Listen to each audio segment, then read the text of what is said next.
You know, I fully understand that what God gives to me runs a great spectrum. It runs from me personally, being a word that's for me personally, my life, where I am. It goes and it covers you personally that sit here, that listen to me. And it goes to those that will hear this by other means in a greater spectrum. And I speak of numbers. But as I said, it deals with us all, and it's relative to all of us in one capacity or to another. And I'm grieved this morning for the church. I'm grieved when I look at what the church is and I compare it to what the church should be. And my prayer on a daily basis, and again for myself, is, God, I repent for what we have made this church to be. And I pray for what you intend. And I ask that you would let me be a part of that rebuilding. Let me have my place upon the wall as those in the days of Nehemiah. It gave a list of all of those that worked upon the wall, and it spoke of one group that didn't put their neck or their back to the work. And I say, God, don't let that be me. Don't let that be me, that I take a place on the wall, that I don't put my back to the work.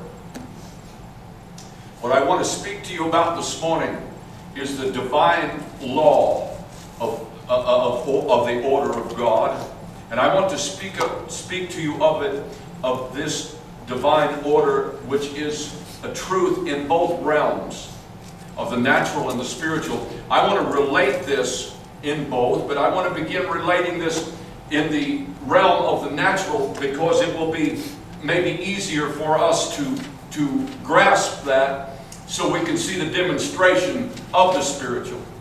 When there is a birth, when you're born or children are born, what we see is an impartation of life that begins to animate that child.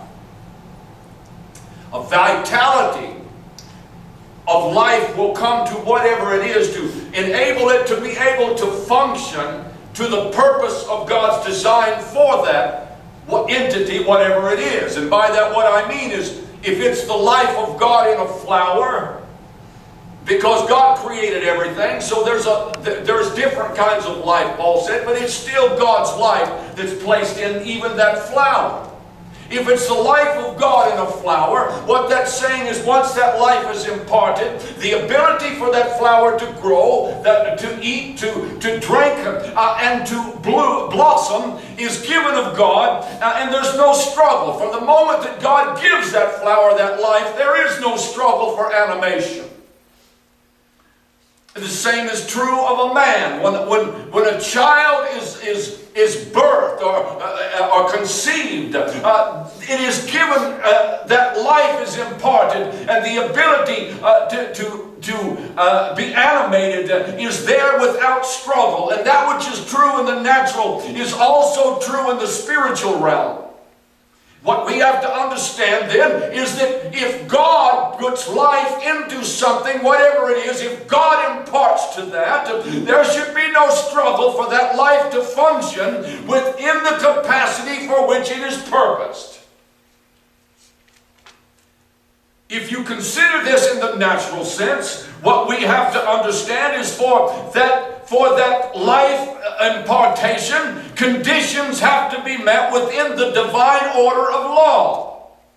The conditions that need be met is a union of two parties. A seed is implanted. Within that seed is the life. Now, apart from this conditions being met and all of these things transpiring, apart from that there will be a struggle. And apart from that, if we do not go through this divine law of the union and the seed and the fruition, what we will have then, we will be trying to by struggle of some sort to animate this life ourselves, which is an impossibility. And because we cannot animate, we might imitate.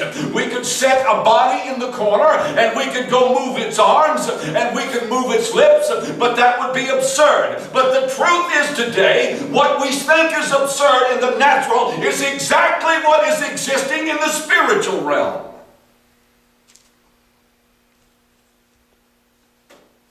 Within this divine law is an intrinsic process. Now, what I mean by that is that which is natural to its order, but it's intrinsic within this, inherent to it, to produce by process.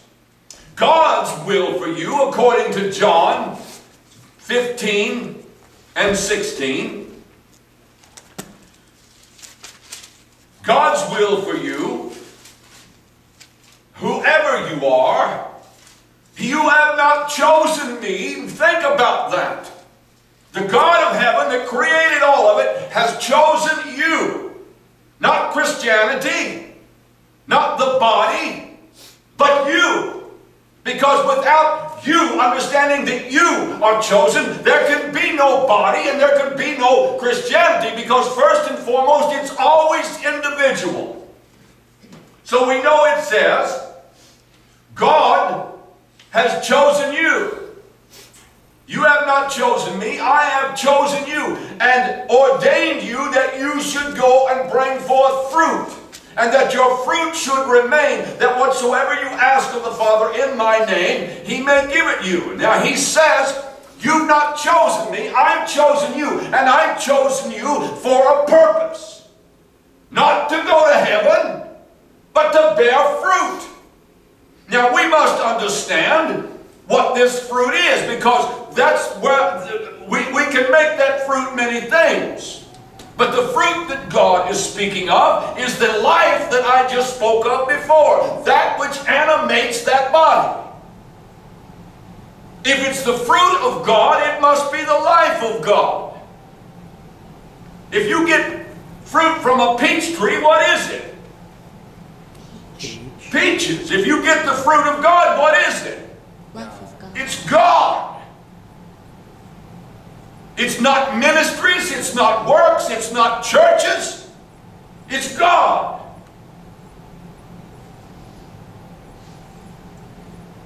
God says that this fruit is the life of God. If this fruit is allowed its purpose, it will reproduce and present upon the earth the Son of Man.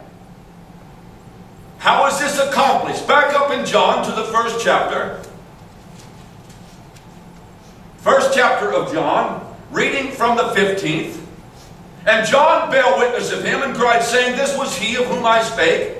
He that cometh after me is preferred before me, for he was before me, and of his fullness have we all received, and grace for grace. For the law was given by Moses, but grace and truth came by Jesus Christ. What is the fullness? It's talking about the life of God. Now, it speaks of grace. What is grace? It is that which is imparted. And what grace is its divine influence upon the heart and reflected in the life of man. It is the imparting of the divine nature of God, and within that animation, in that life of God, every possibility for man and for you and I is complete. It's all within that seed that's implanted, and that fruit that awaits our allowing it to come forth to its fruition. Now, where does it break down? I'm not speaking of the world this morning, I'm speaking of the church. And even more zeroed in, I'm not speaking of the church, I'm speaking of those who are truly born again. Where is the breakdown? It's not in conception.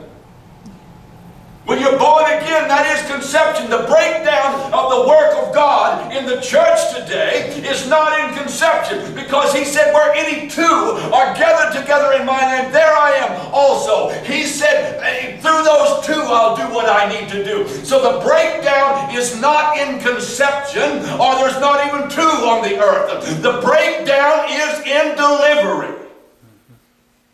Because conception and